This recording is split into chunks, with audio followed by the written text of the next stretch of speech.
Good morning, ladies and gentlemen, and others who shall remain nameless. You know who you are, and I love each and every one of you.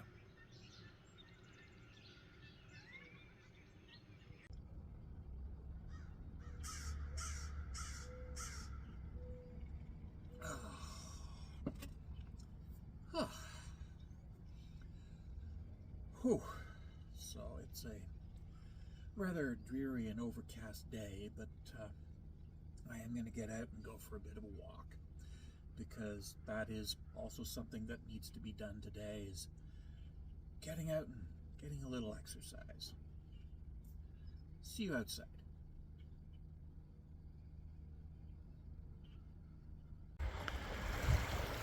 Yeah, so I did say that I was going to get outside, and lo and behold, I got outside and I'm down by the shore.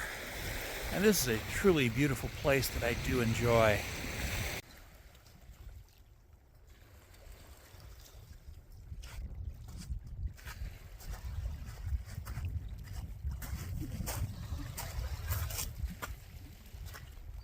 Hey-o.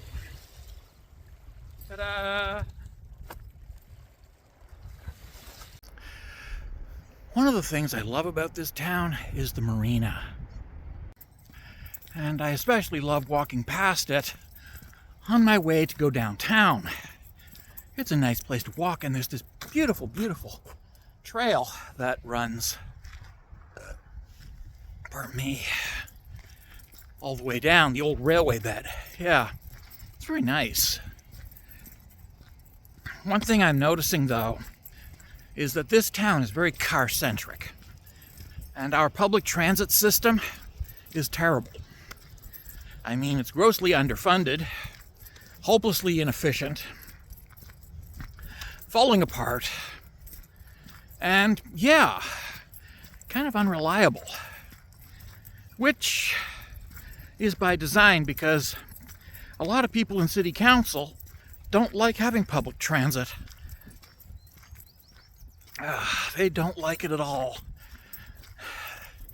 In fact, one of them went so far as to suggest and indicate that people who can't afford a private automobile really have no business living here.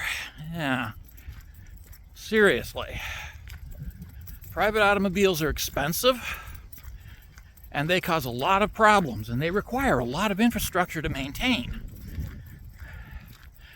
And when a city commits that much infrastructure to the automobile, it just doesn't have money for things like public transit.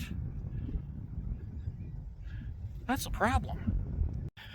Now, I'm not suggesting that we should abolish the private automobile. Far from it. But I am suggesting that we should limit it. Limit it heavily. And no, I'm not suggesting that we switch from gas to battery electric, because, well, that's just kicking the can further down the road. The problem isn't fossil fuel consumption by automobiles. The problem is the private automobile, and the fact that we have built such car dependence. Also, that hiking trail used to be railway bed. We ripped out the train tracks. And I remember when we did that, and I remember saying, hey, we're going to need that. We're going to need that. And sure enough, we need it. And it's gone. And putting it back in, that's going to be a bitch. But it's a necessary infrastructure project that will also get people working again. And it'll make our country much more effective.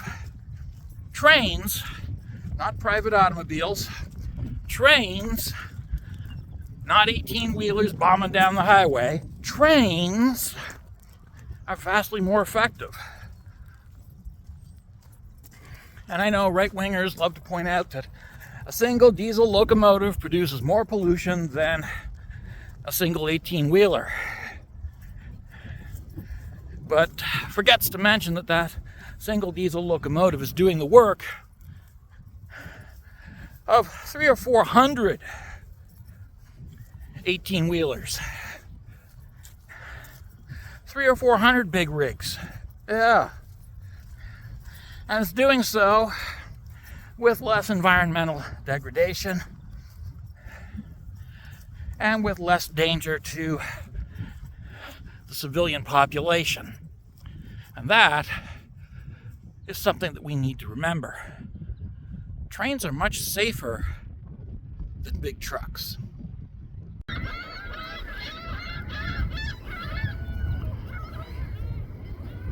Yeah, just had to stop and have a seagull break. Yeah, so anyways,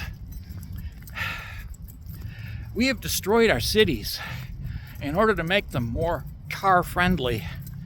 And in doing so, we have made them pedestrian unfriendly. We've created suburbs that are utterly car dependent. And we have cut public transit spending to almost nothing. We have ripped out the infrastructure for public transit and replaced it with car infrastructure. And it has caused us nothing but expensive problems ever since. Yeah. As I've been saying, electric cars are not going to fix the problem. They're just going to make it worse. We're just kicking the can down the road. What we need to do is we need to get rid of the private automobile. We need to get people back into using public transit as their primary way of getting around in the city. And yes, using the long distance buses and trains to get places that are outside the city. We need to bring back comprehensive transit like we had quite literally 100 years ago. Yeah, 100 years ago we had transit. People didn't have private automobiles. Suburbs had streetcars and trolleys. And if you wanted to go from Toronto to Owen Sound or Owen Sound to Toronto, you took the train. And if you needed to deliver 1,000 tons of lumber, you sent it by train.